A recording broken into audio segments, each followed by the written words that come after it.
हमको जो ताने देते हैं, हम खोए हैं इन रंग रलियों में। हमने उनको भी छुप छुप कर आते देखा इन गलियों में।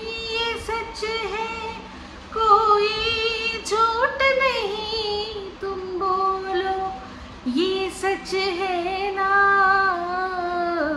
कुछ तो लोग कहेंगे, लोगों का काम है कहना।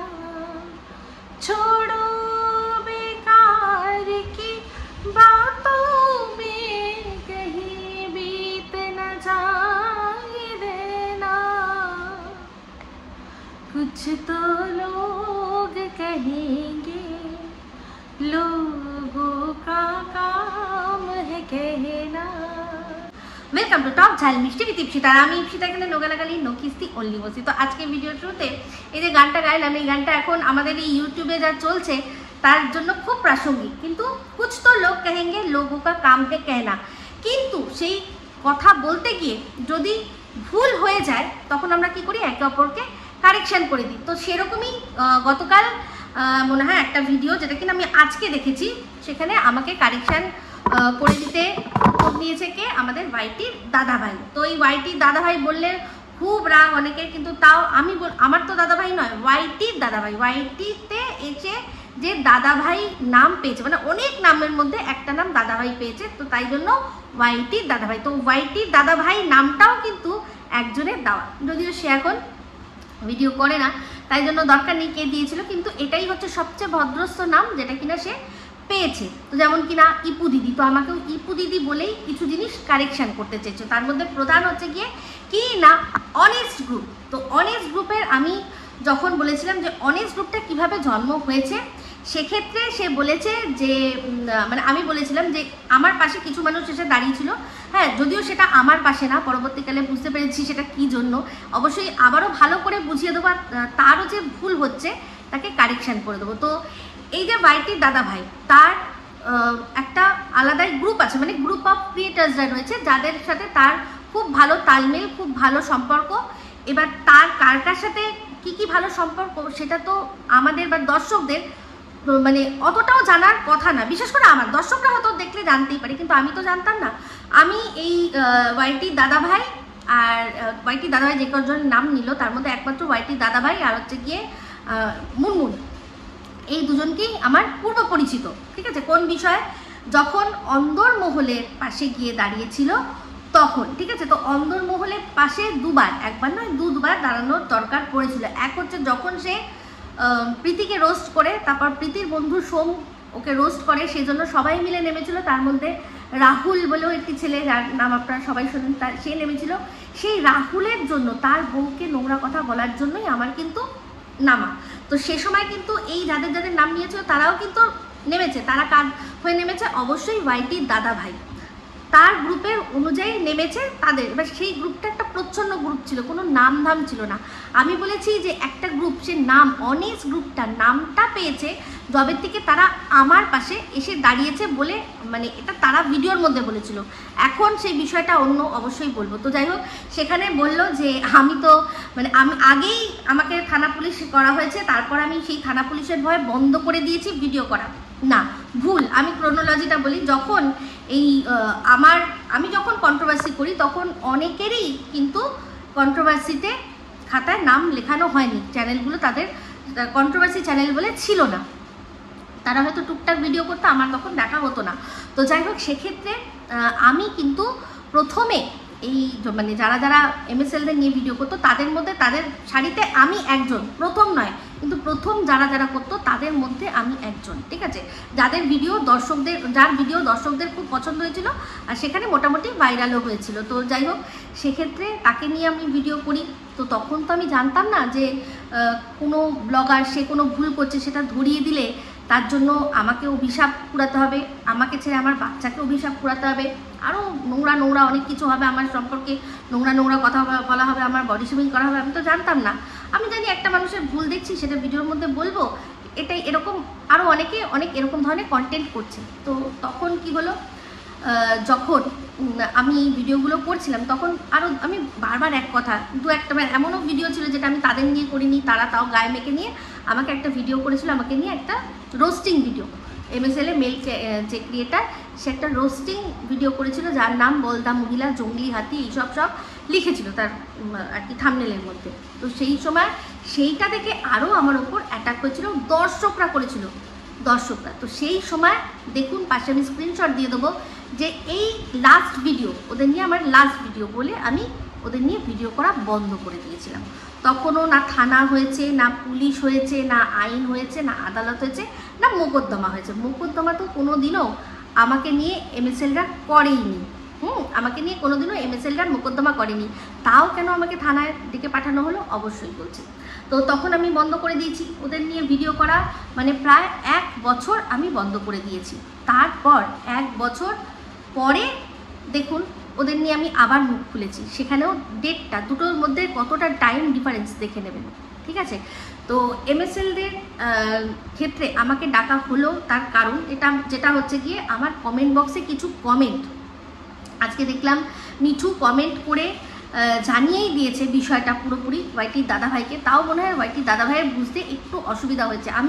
আমাকে থানায় ডেকেছিল যখন ডেকেছিল, তারপর আমি এই টক ঝাল মিষ্টি চ্যানেলটা খুলি, আর তারপর আমি বলি যে এইবার আমি আর তোমাদের নিয়ে মুখ বন্ধ করব না, আমি আরও বলবো। ভয়ে না, ভয় কখনো, আমি কোনোদিনও ভয় পাই না, কারণ আমি কোনো অন্যায় কথা বলিনি, না আমি ভিডিওর বাইরে কোনো কথা বলেছি। আমি ওদের নিয়ে, ওদের চ্যানেলের সম্পর্কে যেটা বলেছি সম্পূর্ণ ওদের ভিডিওর মধ্যে যেগুলো দেখা গেছে, বা ওদের নিয়ে যদি কেউ কোনো কথা তার ভিডিওতে আলোচনা করেছে তার রেফারেন্স হয়তো দিয়েছি, যে এর ভিডিও থেকে এটা শুনলাম, এইটা শুনলাম, এরকমভাবে কি শুনছি, হ্যাঁ এইরকম, এইটা বলেছি আমি। কিন্তু ওদের মানে আর কোনো বাইরের থেকে কোনো তথ্য তুলে নিয়েছে কোনোদিনও ওদের সম্পর্কে ভিডিও আমি করিনি। তার জলজান্ত প্রমাণ ওরাও পেয়ে গেছে, কারণ যাকে এই গোপন সূত্রের খবরদাতা বলা হয় তার সাথে তো আমার ইউটিউবের আগের থেকে সম্পর্ক, কিন্তু জীবনে কোনোদিনও ওদের সম্পর্কে আমাকে উনি একটা কথা বলার তো কোনো সুযোগ পেলেন না, কোনোদিনও নট আ সিঙ্গেল কথা বলেননি কোনোদিনও আমাকে।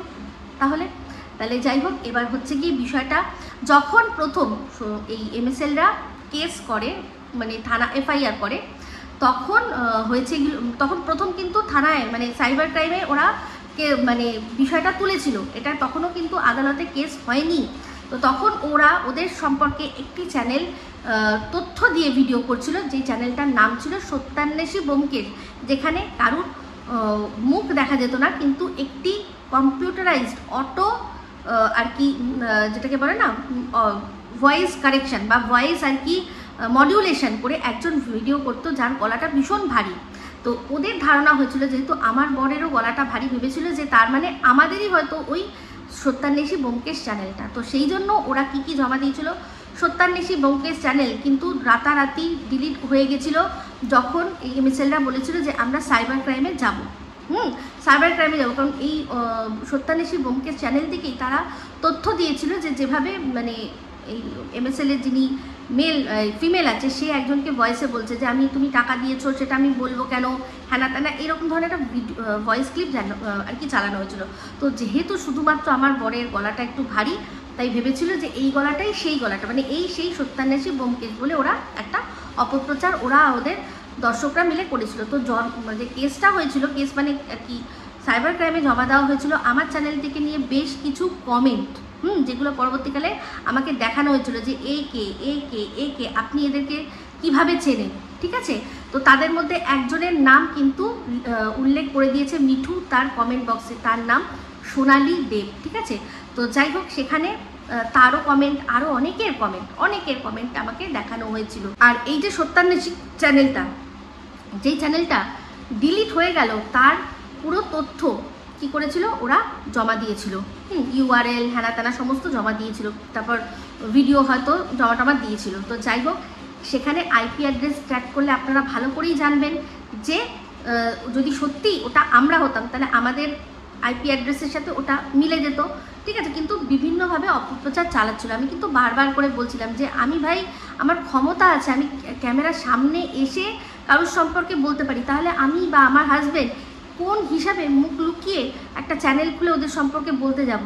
আমি তো কোনোদিনও বলিনি। আর যখনই আমার কমেন্ট বক্সে লেখা হয়েছে বা যাই লেখা হয়েছে ওদের সম্পর্কে লেখা হয়েছে, আমি একটাই কথা বলেছি, ওরা শুধরে যাক, ওরা শেষ হয়ে যাক আমি চাই না, কিন্তু ওরা শুধরে যাক, আমি তখনকার কথা বলছি। তো যাই হোক, তারপর আমাকে নিয়ে এই ধরনের চলতে লাগলো। তখন আমি বললাম যে আমি বন্ধ করে দিলাম, আমি আর তোমাদের নিয়ে আমি পারছি না, কারণ এইভাবে আমাকে মানসিক যন্ত্রণা দেওয়া হচ্ছে। তখন তো আমি এগুলো ইউজ টু ছিলাম না। আমি বললাম যে না, আমার জন্য আমার ছেলে মেয়ে, আমার পরিবার সবাই পাবে, কি যেন বলে, অভিশাপ পাবে, আমি দরকার নেই, আমি আমার দরকার নেই এরকম ভিডিও করা, আমি বন্ধ করে দিলাম বলে আমি 1 বছর বন্ধ করে দিয়েছিলাম।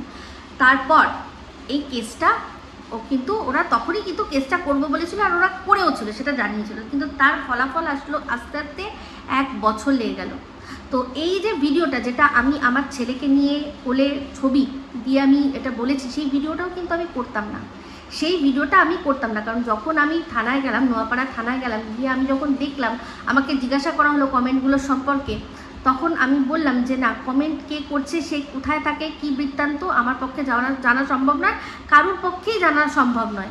এটা একটা জাস্ট একটা নাম, আপনি যেরকম দেখতে পাচ্ছেন আমিও সেরকম দেখতে পাচ্ছি। আদৌ সেখানে যে যার নাম লেখা আছে সেই আদৌ সেই মানুষ কিনা, সেটা আমাদের পক্ষে জানা সম্ভব হবে না বলে ওনাকে ভালো করে বিষয়টা বোঝালাম, উনি বুঝলেন।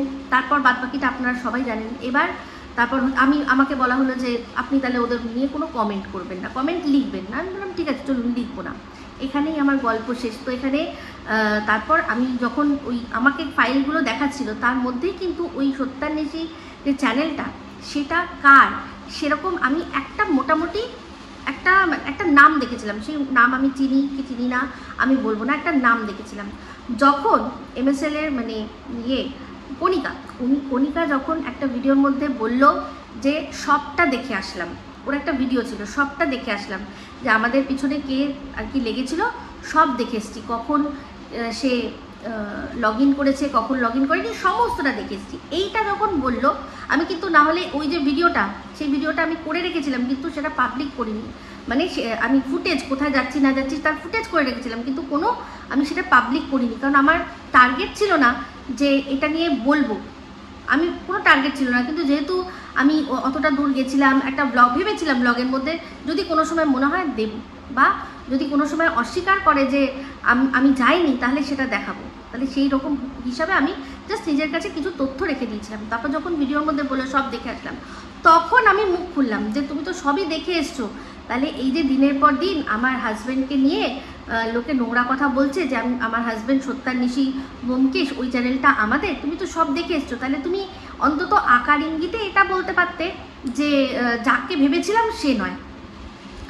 আমি বলছি না আমার চ্যানেলের নাম দিয়ে তুমি আমাদের প্রমোট করে দাও, না, তোমরা যেমন আকার ইঙ্গিত মানে এমনি নাম ধরেও বলনি যে ওটা আমাদের চ্যানেল, তেমনি নাম না ধরেই বলে দিতে পারতে যে আমরা যাদের ভেবেছিলাম সে নয়, এর পেছনে অন্য কেউ আছে, এইটুকু তো বলতে পারতে। আমি সেইটা বলার জন্য, কণিকার জন্য ওই ভিডিওটা বানিয়েছিলাম। আমি আর কারোর জন্য, রাম শ্যাম যদু মধু পৃথিবীর কারোর জন্য ভিডিও করিনি। তখন আমি জানতামও না যে এরা আমার বিষয়টা নিয়ে ইন্টারফেয়ার করবে। তো সেখানে এই ভাইটি দাদাভাই যদি বলে থাকে যে আমি অনেস্ট গ্রুপে গেছি, নো, একদম মিথ্যে কথা।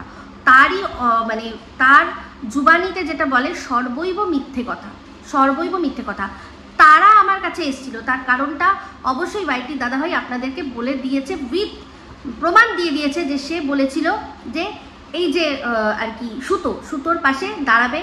তখন মানে আমার যে ঘটনাটা হচ্ছে, আমার ঘটনাটা যখন হচ্ছে, তার মধ্যেই কিন্তু অলরেডি সুতোর চ্যানেলে স্ট্রাইক এসে গেছে, আর তাকে বলা হয়েছে সেই স্ট্রাইককে যখন তোলপাড় করছে যে এবার ওদেরকে ছাড়বো না, তখন যখন প্রচুর আর কি ঝামেলা ঝঞ্ঝাট হচ্ছে, তখন তারা আবার গিয়ে পুরনো কেসটাও খুঁচিয়েছে, আর নতুন করেও কেস করবে বলে কিন্তু বলছে, মানে এফআইআর করবে বলে। তাহলে আর এফআইআর ওরা করেও ছিল। তার মাঝখানেই আমার ঘটনাটা চলে আসাতে এদের সুবিধা হয়েছে আমার জিনিসটাকে ইস্যু করে নিয়ে ওদেরকে আর কি ধোনা।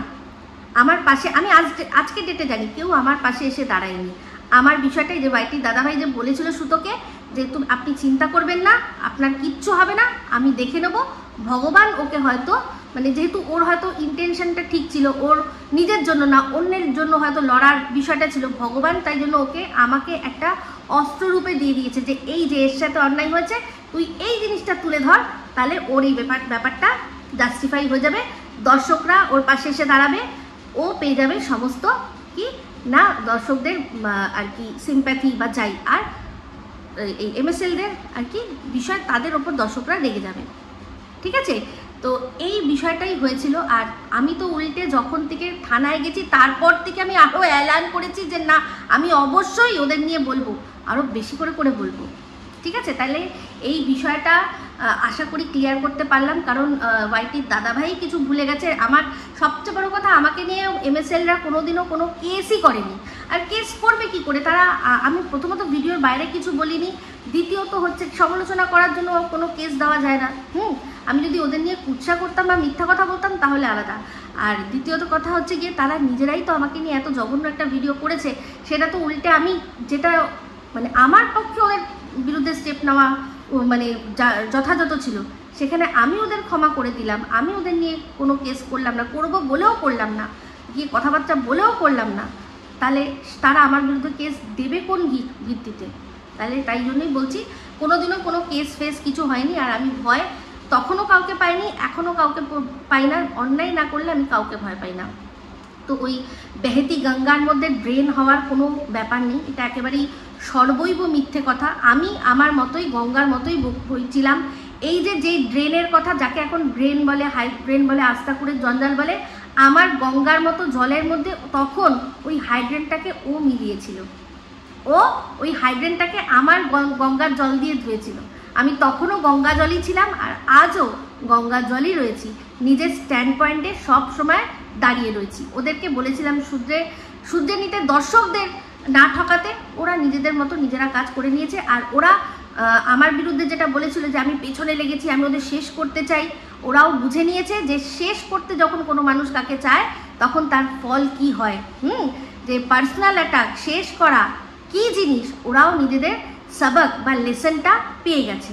তো যাই হোক, বুঝতে পেরেছেন? তো এই হচ্ছে গিয়ে ব্যাপার। তো যাই হোক, এই হলো ব্যাপার। এইবার চলে আসি তার ভিডিওর মধ্যে থেকেই জানলাম যে বিষয়টা অবশ্যই দীপ্তিদি, হ্যাঁ, যে কথাটা মানে আমার আগের ভিডিওর মধ্যেই উল্লেখ করা উচিত ছিল, সেই কথাটা আমি উল্লেখ করতে ভুলে গেছি যে দীপ্তিদি কত বড় মিথ্যেবাদী, ভীষণ বড় মিথ্যেবাদী। কারণ এই যে বললো না যে হ্যাঁ আমি তারাপীঠটা জানতাম কিন্তু মুর্শিদাবাদ গেছে সেটা জানতাম না, কারণ ওরা তো কি করে উনি না জানবেন? একই ট্রিপের মধ্যেই তো তারাপীঠের পরেই ওরা বেরিয়ে মুর্শিদাবাদে গেছে। আর সবচেয়ে বড় কথা, মুর্শিদাবাদে যখন ওরা 31 নাইটে পার্টি সব করছিল, তার মধ্যেই একটা ভুয়ো খবর উঠেছিল, যেটা কিনা কি না এই কিমার বরের সম্পর্কে, যে সে আর নেই বা সে খুব অসুস্থ, তো এরকম ধরনের কিছু। তো দীপ্তিদি নিজে বলেছিল যে আমি ফোন করে খবর নিয়েছি, না কোনো প্রবলেম নেই, সব ঠিক রয়েছে, তিনি খবর দিয়েছিলেন। আমি কিন্তু মানে ওনার কথা শুনে বা পরবর্তীকালে সন্দীপদের ভিডিও শুনে সেটাকে বলেছিলাম যে কে ভাই এরকম ধরনের মিথ্যে কথা ছড়ায়, কে মিথ্যে কথা ছড়ায়, সে কি পায় জানি না। তো যাই হোক, উনি ভীষণভাবে মিথ্যে কথা বলছেন। উনি নিজেই বলেছিলেন শুভদা একদম ঠিক আছে, ওরা একদম ঠিক আছে, কোনো অসুবিধা নেই। আর এখন বলছেন যে উনি জানতেনই না যে কবে নাকি মুর্শিদাবাদে গেছে। তাহলে ওই সন্দীপের যে ভিডিওটার মধ্যে তারাপীঠ দেখা গেছে, সেই ভিডিওটার মধ্যেই যে হাতে যে কষাচ্ছে, কি যেন বলে, মাংস কষাচ্ছে, যেটা দেখে আমি ভেবেছিলাম এটা হয়তো জলপাইগুড়ির কাকুরা, তারা বন্ধুবান্ধবরা জলপাইগুড়ি থেকে মুর্শিদাবাদ এমন কিছু দূরে না, তারা হয়তো এসছে, এগুলোও সে শোনেনি। তখনও আমাকে বলতে পারেনি না না তুমি ভুল করছো, তোমার বান্ধবী অন্য কাউকে নিয়ে গেছে। তাহলে দেখুন কত বড় মানে মিথ্যাচারিতা করেছে, কত বড় মুখোশধারী দীপ্তিদি, তুমি নিজেই বলে দিচ্ছ, সবাইকে বুঝিয়ে দিচ্ছ। শীত দ্বারা হানাতানা খুব জোর দেখাতে না, খুব জোর দেখাতে। আজকে দিনের পর দিন একজন পরকীয়ারতাকে সাপোর্ট করে গেছো প্রচ্ছন্নভাবে, আর সমানে তুমি কি করে গেছো না এই সুতোকে যা নয় তাই বলেছো। দালাল তুমি তো মানে প্রচণ্ডভাবে দালাল। ও তো তাও দালালি করেছে, সামনে বলেছে হ্যাঁ আমি দালালি করেছি। তুমি তো মেরুদণ্ডের জোরও দেখিয়েছো, আবার তলায় তলায় দালালিও করেছো। কেঁটাকে তুমি সাপোর্ট করতে পারো না, কিন্তু আদ্দামরি বুড়ি খাসি মেয়ে ছেলেটাকে খুব ভালোই সাপোর্ট করো, কারণ সে ঘরে রয়েছে না, ঘরে বরকে রেখে দিয়ে তারপর করছে। তো যাই হোক, এবার চলে আসি হচ্ছে গিয়ে এই কিমার বিষয়টা। কিমা দেখলাম লাইভ করছিল, আমি একটুখানি অংশই দেখেছিলাম। সেখানে বলছে যে এই যে আমি ভিডিও দিচ্ছি না, তার কারণ হচ্ছে গিয়ে আমার ওপরে এমনি কোনো ব্যাপার না, আমার বাড়িতে খুব জোর অশান্তি হচ্ছে, বিশাল অশান্তির আগুন লেগেছে। তাহলে সত্যি যদি তাই হয়, তাহলে যে ভিডিওটার মধ্যে বললো যে আমি ভালো নেই, সেখানে তাহলে প্রশাসনিক কথাটা কেন বললো? যে অনেক বিষয় আছে যেগুলো প্রশাসনিক, আমি সেগুলো তোমাদের পরিষ্কার করে বলতে পারছি না। তাহলে ওর আর ওর হাজবেন্ডের ঝগড়ার মধ্যে প্রশাসন কোথায় ঢুকলো? কত বড় মিথ্যাবাদী, বুঝতে পারছেন? আমি যে বলেছিলাম না যে ওই ভিডিওটাও করেছেই শুধুমাত্র টাকা খেচার জন্য, ও টাকা খেচার জন্য, যে প্রশাসন আইন আদালত এইসবের আমি ঝামেলায় জড়িয়েছি, আমার এখন প্রচুর তোমাদের সাপোর্ট লাগবে। সাপোর্ট বলতে টাকা, এবার ডাইরেক্ট শুধু সাপোর্ট ওই টাকাটা বলতে পারছে না, তাই জন্য এবার ক্রিয়েটারও লাগবে, দর্শকও লাগবে, সব লাগবে বলে আর কি বিষয়টা, যাতে পরবর্তীকালে বলে যে না সাপোর্ট বলতে তো আমি ক্রিয়েটারদের বলেছিলাম। তাহলে বলুন, সেই ভিডিওটার মধ্যে চোখ মুখ কালো করে এসে যে আপনাদেরকে বলল যে প্রশাসনিক, তোমাদের প্রশাসনের ভয়ে আমি অনেক কিছু তোমাদেরকে খুলে বলতে পারছি না। আমি তোমাদের কি হয়েছে আমার সাথে আমি তোমাদেরকে রেখে ঢেকে বলবো, তোমরা বুঝেছো তো। ওর রাগ ঢাক সমস্ত কিছুর মধ্যে একটাই বিষয় আছে, সেটা হচ্ছে টাকা, শুধু টাকা। আজকে দিনের পর দিন এই যে সন্দীপদের সম্পর্কে নানা কথা বলছে। আচ্ছা চিন্তা করুন, যতদিন সন্দীপের বাড়িতে ও যায়নি, সন্দীপরা এত বছর ধরে ভিডিও করছে, ও যাওয়ার আগেই সন্দীপদের প্লে বাটন সমস্ত কিছু হয়ে গেছে, তাই তো? তাহলে এতদিন সন্দীপদেরকে ও যে লোভী বলছে বা টাকার হ্যানা তানা বলছে, কোনোদিনও সন্দীপদের দেখেছেন যে ওরা দর্শকদের কাছে টাকা চেয়েছে? কোনোদিনও হয়েছে এটা? কোনোদিনও হয়েছে? এখন ও বলছে বা আরও সবাই বলছে যে সন্দীপরা এখন হয়তো টাকা চাইলেও চাইতে পারে। তাহলে যে কোনো বিষয়, আমি একটা কথা বলছি, এই যে যদি ধরুন এই যে গেটটার কথা বা এই যে গেটের কথা, সন্দীপরা তো বলেনি যে তোমরা টাকা দাও, মুক্ত হস্তে দান করো, আমরা গেট বানাবো। কোনো মানুষ ভালোবেসে সে বলছে যে বাচ্চা যাতে সুরক্ষিত থাকে, আমি টাকা দিচ্ছি, তোমরা গেট করে নাও, তাই তো? তাহলে এইবার যদি সেই গেটটা করতে করতে সে টাকাটা বন্ধ করে দেয়, তাহলে সন্দীপ যদি বলেও থাকে যে টাকাটা দেওয়ার কথা ছিল, যদি বলে থাকে চেয়ে থাকে, তাহলে কি ভুল করবে? অবশ্যই না। আর ও কি অন ক্যামেরা এসে কারোর কাছে টাকা চেয়েছে? অবশ্যই না। এবার সন্দীপ আদৌ চেয়েছে নাকি সন্দীপের হয়ে একজন চেয়েছে, মানে এই পাতানো দিদি, সেটা কে বলবে? সেটা কে মানতে পারে? এই পাতানো দিদি যে কত মিথ্যেবাদী সে তো আপনারা পরিষ্কার দেখতে পাচ্ছেন, বুঝতে পারছেন। সে এখন বলছে যে সে নিজে যেহেতু বলে দিয়েছে তার সম্পর্কের কথা, তাই জন্য তোমরা আর কেউ কিছু বলো না। মানে আমি যদি বলি, মানে আমি খুন করলাম, বললাম হ্যাঁ আমি করেছি, তোমরা আমাকে খুনি বলো না, এটা হয়? তাহলে যদি সত্যি ও জানে যে ওর নিজের একটা সম্পর্ক এরকম রয়েছে, তাহলে ও কি করে টিনাকে দিনের পর দিন এরকমভাবে মানে ছিঁড়ে কুটে খেতে পারে? ওর তো তাহলে এই যেটা আর কি সুতো করেছে সেই কাজটা করা উচিত ছিল, কারণ ওর নিজের জীবনের এটা ঘটনা। কিন্তু ওই যে সুতো যেহেতু সাপোর্ট করেছে, ও সাপোর্ট তো করতে পারবে না, ওকে তো দুই মেরুতে থাকতে হবে। হ্যাঁ, তুই বলবি তোকে আমি ধুনবো এইভাবে, তাই জন্য আমি কি না সতী। তাহলে আপনারা এই মহিলা এইসব করার পরও যদি বলে যে হ্যাঁ আমি সব করেছি, তোমাদের সামনে সব রয়েছে, তাহলে তোমরা আমাকে ভালোবাসলে ভালোবাসবে, না ভালোবাসলে না ভালোবাসবে। তাহলে আমার বক্তব্য এটাই, যদি এই মহিলাকে আপনারা ভালোবাসতে পারেন, তাহলে টিনাকে কেন ভালোবাসতে পারবেন না? কেন সন্দীপকে ভালোবাসতে পারবেন না? কেন পিউকে ভালোবাসতে পারবেন না? কেন আপনারা ওদেরকে ভালোবাসতে পারবেন না? তাহলে এই যে দিনের পর দিন টিনার সম্পর্কে আপনারা যা নোংরা কথা ওর চ্যানেলেই লিখেছেন, তাহলে বুঝুন তো যে আপনারাও ঠিক কতটা দোগলা। আজ যদি আপনারা ওকে সাপোর্ট করেন যে ও শুধু বলে দিয়েছে বলে, তো তেমনি তো টিনাও বলে দিয়েছিল, তাহলে টিনাকেও গিয়ে সাপোর্ট করুন। ও ঘরে একটাকে রাখতে হবে, তাহলে টিনা তো যখন ফোকলাকে রেখে আরও অন্যান্য সবের সাথে যখন আর কি চ্যাট করছিল বা যা চ্যাট করছিল, সেগুলো শুনে তাহলে আপনারা এত ছিচিতুতু কেন করলেন? ও তো ফোকলাকে ছেড়ে যায়নি, ফোকলার সাথে যখন থেকে রয়েছে তার থেকেই তো ওই যে অর্ক কুন্ডু মুন্ডু হেন তেন যা করেছিল। তাহলে সেক্ষেত্রে আরও এই আর আপনারা সবাই মিলে, মানে ইমা আর আপনারা সবাই মিলে এত কেন টিপিকে বাজে কথা বলেছিলেন? তাহলে ও কি করে বলতে পারে? আমার তো বক্তব্য এটাই যে ও যদি সব বলে ওয়ে নোংরামি করতে পারে, আর সেটার জন্য আপনাদেরকে বলছে যে হ্যাঁ আমি করেছি, তোমরা ভালোবাসলে বাসো, না ভালোবাসলে না ভালোবাসো, কি আর করবো? তাহলে সেক্ষেত্রে এরা কেন ভালোবাসা পেতে পারে না?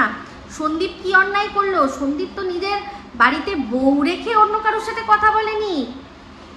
সন্দীপ কি সন্দীপের বউ থাকাকালীন করেছে? তার বউ সার্টিফিকেট দিয়ে গেছে যে 5-5টা বছর পুরোপুরি ডেডিকেটেড টু তার ওয়াইফ, তার পরিবার, যে পরিবারটা এখনো সে আর কি আগলে রেখেছে।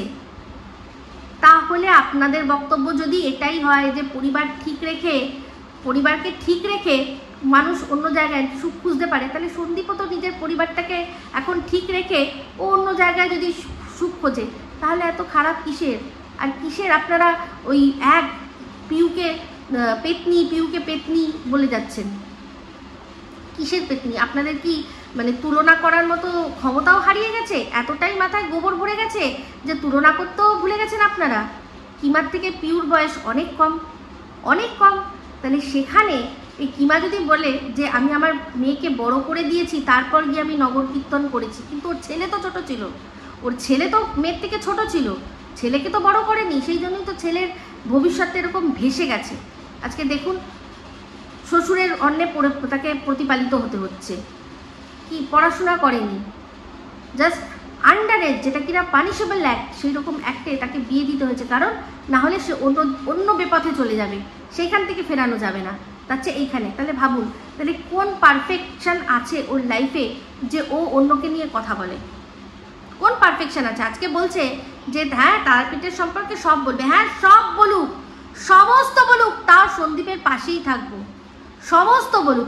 সন্দীপের ঘরে বউ রেখে কিছু করেনি, সন্দীপের বউ চলে গেছে, তারপর ও যা করেছে। আজকে যারা রেড লাইট এরিয়ায় যায়, তারা তো বাড়িতে বউ থাকে, তাও তারা গিয়ে কিছুক্ষণের জন্য আনন্দ করে আসে, তাই না? আমরা সেই মানুষগুলোকে দেখতে পাই না, কিন্তু কোনো কিছু মানুষের জন্যই তো আজকে ওই জায়গাগুলো টিকে রয়েছে। কে যাচ্ছে? আপনার আমার বাড়ির থেকেই লোক যাচ্ছে না? তাহলে সেখানে তাদেরটা যদি জাস্টিফিকেশন হয়, তাদেরটার জন্য যদি এখন মানে কি বলে মানুষ এখন ওটাকে লিগাল করে দেওয়ার ব্যাপার, হ্যাঁ লিগাল করে দিতে পারে, অনেক জায়গায় তো লিগালে আছে, তাহলে সেক্ষেত্রে সন্দীপ তো এমন কোনো ইলিগাল কাজ করেনি, ও তো কাউকে বিয়ে করেনি, বউ রেখে তাকে ডিভোর্স না দিয়ে ও তো কাউকে বিয়ে করেনি। কিন্তু এই কিমা তার বর আছে, তার সাথে তার সম্পর্ক রয়েছে, তার সাথে ডিভোর্স না দিয়ে সে কি করছে? অন্য একজন, যার কিনা ঘর আছে, বউ আছে, বাচ্চা আছে, সংসার আছে, এরা দুজন মানুষ এরকমভাবে দুজনের সাথে নোংরামি করছে, অথচ আপনারা তাকে সাপোর্ট করবেন, কিন্তু সন্দীপকে করবেন না, টিনাকে করবেন না, পিউকে করবেন না। ওয়াও, কি অদ্ভুত বিষয় না? অদ্ভুত বিষয় না? যে কিনা আপনারা, যে একটা মানুষ তার সাথে গল্প করে 49 টাকা চাইছে, আপনারা বলবেন তার জন্য আপনারা গলা ফাটাবেন যে না 49 টাকায় বিক্রি হয় না, কিন্তু 1000-1500 টাকা কি জন্য চাওয়া হয় সেটাও কিন্তু আপনাদের মাথায় আসবে না। সবচেয়ে বড় কথা, বন্ধুত্ব করেছো, বন্ধুর সাথে তুমি সময় কাটাও, তার কাছ থেকে টাকা কেন চাইবে? কিসের জন্য টাকা চাইবে?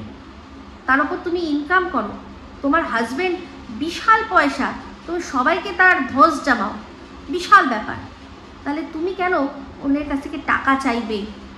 আর সেইটাকে বারবার দীপ্তিদি গলায় থুতু তুলে কেন ঢাকে? কারণ জানে রিম্পাও এসে বলবে যে তুমি কি করে একজন পরকীয়ারতাকে সাপোর্ট করছো আর ক্যাটাকে এরকম করছো। আমি যেই ভয়েস নোটটা পাঠিয়েছিলাম দীপ্তিদির কাছে, সেটার মধ্যে এই কথাটাই রয়েছে। রিম্পা এটাই বলছে যে তুমি যখন সামনে গিয়ে কাজলার সাথে আলাপ করলে, কাজলার সাথে তুমি দেখা করলে, তাহলে তুমি দাঁড়িয়েই ওখানে এই কিমাকে বললে না যে এই জিনিসটা সাপোর্ট করতে পারবো না? তখন কেন তুমি বলতে পারলে না? এইটুকু অবশ্যই শুনিয়েছিলাম, যেটা থেকে দীপ্তিদি বুঝে গেছে যে এই বিরিয়ানির গল্পটা ঠিক কোন জায়গা থেকে এসেছিল। খুব বেশি লাফাচ্ছিল না আমার নামে কেস করবে বলে। কি হলো? সত্যি লুকিয়ে থাকে না, আর যতই দর্শকদের তুমি মাথায় মানে আর কি ব্রেন ওয়াশ করার চেষ্টা করো না কেন, সত্যিটা একদিন না একদিন সামনে আসবেই। আর তুই কিমা মুখ খোল, ঝুলির থেকে বিড়াল বার কর। ওই ঝুলির থেকে বিড়াল যেই বের হবে, ওই ঝুলির মধ্যেই যদি তোকে না ঢুকিয়ে দিতে পেরেছি, বলেছি না আমার নাম নেই, দেখ আমার নাম পাল্টে দিবি, বুঝতে পেরেছিস? দিনের পর দিন এই সন্দীপের পরিবারটাকে বিপথে চালনা করেছিস তুই। ওরা কোনোদিনও কারুর কাছ থেকে কোনো হাত পেতে টাকা নেয়নি, হ্যাঁ গিফট নিয়েছে, তারা বাড়ি বয়ে এসে দিয়ে গেছে। তাহলে তোর সাথে মেশার পর থেকেই ওদের বিরুদ্ধে সব টাকা পয়সা এগুলো আসছে কেন? আর তোদের কাছে যেই দর্শকরা টাকা দিতে পারে তারাই হচ্ছে আসল দর্শক, তারাই ভালোবাসার দর্শক, তাই না? যারা দিতে পারে কেন, এই যে নাম আমি একটা ভুল হলে মানে বেরিয়ে গেলেই মুশকিল হয়ে যাবে। আমরা যারা সবসময় আমার লাইভে থাকি, যারা কিনা সন্দীপদের পাশে, সন্দীপদের চ্যানেলটার পাশে আমরা দাঁড়িয়েছি, যারা কিনা সবসময় চিন্তা করি, হ্যাঁ, তারা আমরা ভালোবাসা দিই না, তাই না? ভালোবাসি না, কারণ আমরা তো শুধু ভিউজটা দিই, আমরা তো এটা দিতে পারি না। আমরা এটা, যারা এটা দিতে পারে তারাই ভিউয়ার্স, তাছাড়া কোনো ভিউয়ার্স নেই। সন্দীপদের বাড়িতে যখনই মানুষরা গেছে, ওরা উল্টে একবার শুধু ভুল হয়েছিল, যারা গেছিল তারা মানে হঠাৎ করে গেছে, বেশিক্ষণ দাঁড়ায়নি, তাই জন্য কিছু করতে পারিনি। দর্শকরা খুব করে বলেছিল যে তোমাদের বাড়িতে আসলো, তোমরা কিছু করে দিলে না। তখন টিনা বলেছিল যে না, গাছের লেবু ছিল তার থেকে শরবত করে দিয়েছি, ওনারা একদম ওয়েট করবে না, আর আমাদের ধারে পাশে তো কিছু নেই, কিছু করতে পারিনি ওই সময়টা। সেই যে একবার হয়েছিল, তারপর থেকে যতবার ওদের বাড়িতে লোকে গেছে, পাত পেড়ে বসিয়ে খেয়েছে, যা ওদের যেটুকু ওদের সামর্থ্য আছে পাত পেড়ে বসিয়ে খেয়েছে। কটা ব্লগাররা করবে, তখন কিন্তু ওদের থেকে মানে তাদের থেকে কিন্তু ওরা টাকা পয়সা নিত না, ভালোবেসেই গেছে, দেখেছি। তারপর থেকে টিনা থাকাকালীনও দেখেছি যে তাদের কীরকমভাবে আপ্যায়ন করেছিল, ওই একবার ভুল হয়েছিল বলে। তাহলে ওরা মানে দিনের পর দিন দর্শকদের যেরকমভাবে, যারা ওদের বাড়ি বয়েও গেছে দেখা করতে, তাদের কিভাবে আপ্যায়ন করেছে আমরা দেখেছি। কোনো ব্লগাররা করে না, খুব কম, কোনো ব্লগাররা করে না। সেখানেই টাকা পয়সার কথা, তুই টাকা পয়সা চেয়েছিস, তুই বলেছিস লাগবে, আর এখন ওদের ঘাড়ে চাপানোর চেষ্টা। হ্যাঁ, তো সন্দীপ মুখ খুলুক, অবশ্যই সব বলবে সন্দীপ একটা এমন ছেলে যে কিনা যদি তার বউ চলে গেছে, সেখানে সে সমস্ত কিছু করে যদি কারোর সাথে মেশেও, তার সাথে ঘুরেও বেড়াও, কোনো চাপ নেই, করতেই পারে। শুধু বিয়েটা না করলেই হলো, বুঝতে পেরেছিস? শুধু বিয়েটা না করলে হলো, কারণ বিয়েটা অবৈধ, যেটা কিনা টিনা করেছে ভুল করে। তো সেই রকমই বলছি যে তুই যতবার মুখ খুলবি, তত তুই আরও নিজের তলায় মাটিতে ধসে যাবি, তো যাই হোক, ভিডিওটা শেষ করে দেবো। কিন্তু দেখলাম, আমার কাছে খবর আসলো, ভিডিওটা আমি দেখিনি, ওয়াইটি দাদাভাই নাকি ম্যাডামকে অ্যাপিল করেছে যে ম্যাডাম আপনি এই কিমা দিদিকে ক্ষমা করে দিন। তো সেইটার বিষয় নিয়ে আমি আমার মতামত জানিয়ে ভিডিওটা শেষ করব। ওয়াইটি দাদাভাইকে বলছি যে ওয়াইটি দাদাভাই, ক্ষমা তাকেই করা যায় যে ক্ষমা চায়। তুমি যার জন্য ক্ষমা চাইছো, সে কি ক্ষমা চেয়েছে, বা সে কি মন থেকে এটা মনে করেছে যে হ্যাঁ আমার ভুল হয়ে গেছে, আমাকে ক্ষমা করে দেওয়া হোক? তাহলে ক্ষমাটা সবসময় মানে নিজের জন্যই চাওয়া উচিত। আমি দেখছিলাম একটা ভিডিওর মধ্যে ওই পাশের দেশের হনুজিকে বলছিল যে লড়াইটা নিজের জন্য করবে, অন্যের সিপাহী হয়ে লড়বে না। কথাটা একদম ঠিক। তেমনি ক্ষমাটাও যে অন্যায় করেছে সেই চাইবে, তার হয়ে ক্ষমা আমরা বলতেই পারি। অবশ্যই এটা বলাতে তার বড় মনের পরিচয় পেলাম আমরা, এটুকুই। কিন্তু আসল বিষয়টা এটাই হচ্ছে গিয়ে, ক্ষমা করবো কোনো মানুষকে যখন সে নিজে ক্ষমা চাইবে তার কৃতকর্মের জন্য। তো এ তো বুক ফুলি আরও বলছে না না কোনো ব্যাপার না, না ওরকম কিছু হয়নি, আমার বাড়ির পরিবারের অশান্তি হয়েছিল। তাহলে বাড়ির পরিবারের জন্য হয়েছিল, তাহলে প্রশাসনিক কেন? টাকা পয়সা রেডি করুন, টাকা পয়সা বেশ করে খিঁচবে, চ্যানেলটা বন্ধ করে দিয়ে বলবে আমার বড় অসুস্থ, তো আমি লড়তে পারছি না, দৌড়াতে পারছি না। 2 ফোঁটা চোখের জল, তো 2 ফোঁটা কিন্তু হাউ হাউ করে কেঁদে আপনাদের চোখের জলে ভিজিয়ে দেবে, আপনারাও আপনাদের খাটনির পয়সা। আচ্ছা ঠিক আছে করবে, ঠিক আছে। তো যাই হোক, এই বলে ভিডিওটা এখানে এন্ড করলাম। যদি ভালো লাগে তাহলে অবশ্যই লাইক শেয়ার কমেন্ট করতে ভুলবেন না। যারা চ্যানেলটা সাবস্ক্রাইব করেননি তারা সাবস্ক্রাইব করে নেবেন। সবাই ভালো থাকবেন, সুস্থ থাকবেন। আমার খুব শীঘ্র নতুন ভিডিও নিয়ে। Me Ipsita signing off. Love you all.